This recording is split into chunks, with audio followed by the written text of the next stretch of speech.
Welcome to the embedded system class. Today we are going to discuss about different types of timers available in embedded block. So there are mainly three types of timers are there: basic timers, watchdog timers, and real-time timers. So first timer is basic timer. So what is meant by timer means timer is a counting device that has two functions. It counts irregular instants of times and it counts regular intervals of times. Timer output gives the number of events or pulses counted.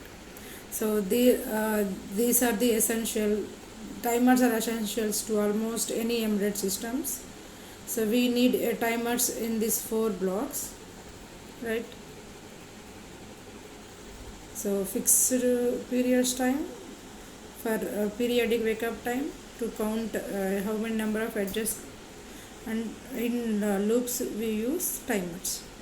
So this is the timer block diagram. So we have a clock circuit. So clock circuit is connected to prescaler. So clock is nearly 80 megahertz. So every time it is not preferable 80 megahertz. So we prescale that one. So divide by some decimal number. So then this is nothing but timers, different types of blocks, different types of states. So mainly it has this states: timer start state, timer stop state, timer enable state. So up count or down count. If this bit is 1, it will count up count. If this bit is 0, it counts down count. And this is nothing but enable count. So load count, load enable. Up to how we count, that is, if we want to count up to 20, we store the data. So the next bit is nothing but timer output. So this is about basic timer. So we have these blocks in timer. So prescaler, the prescaler takes the basic timer clock frequency as input and divides it by some value depending upon the circuit requirement. So next one, timer counter has states, different state: timer start, timer stop, load enable, load data, up counter or down counter. So next is capture the registers.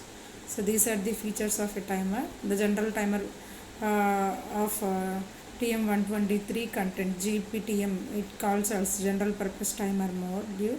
So it is a 16 or 32-bit GPTM blocks and 16 by 32-bit GPTM blocks or 32 by 64-bit GPTM blocks with the following functions option are there in GPTM.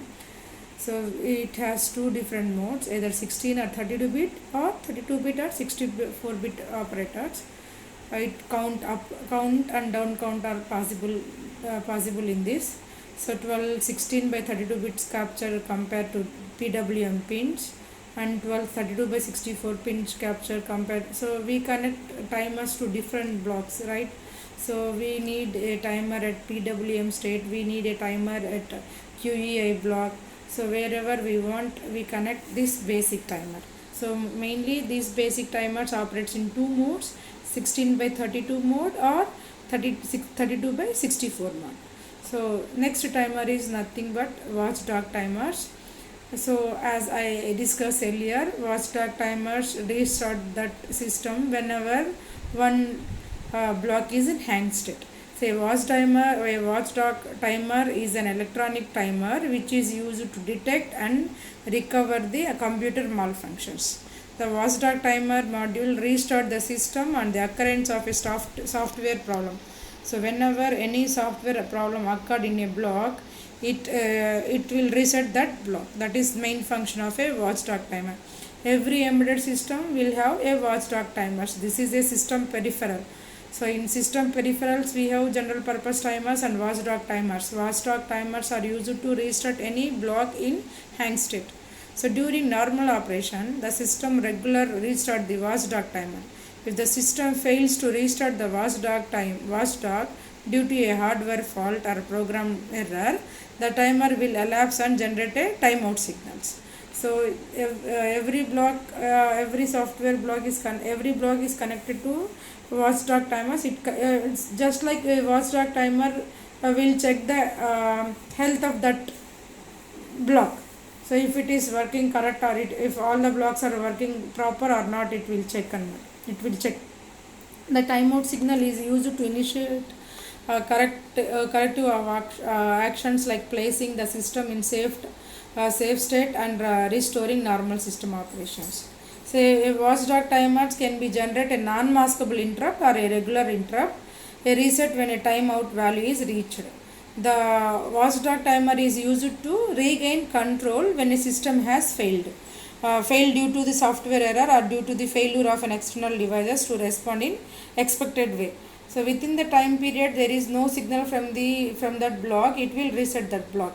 So the TM123 microcontroller has two watchdog timer modules, watchdog timer 0, watchdog timer 1, right? So these are the some of the features of watchdog timers. So it is a 32-bit down counter with a programmable load register. So it has 32-bit down counter. It will count down counter. If it reaches 0, that block has to send that signal within that period. If is there any, if there is no signal from that block, it will reset that block. So separate watchdog lamps with separate watchdog clocks with an enable programmable interrupt register generation logics. So these are all some of the features of watchdog timers. So this is the block diagram of watchdog timer. So every device will connect to watchdog timer. If within that time period there is no signal from that block, it will reset that block.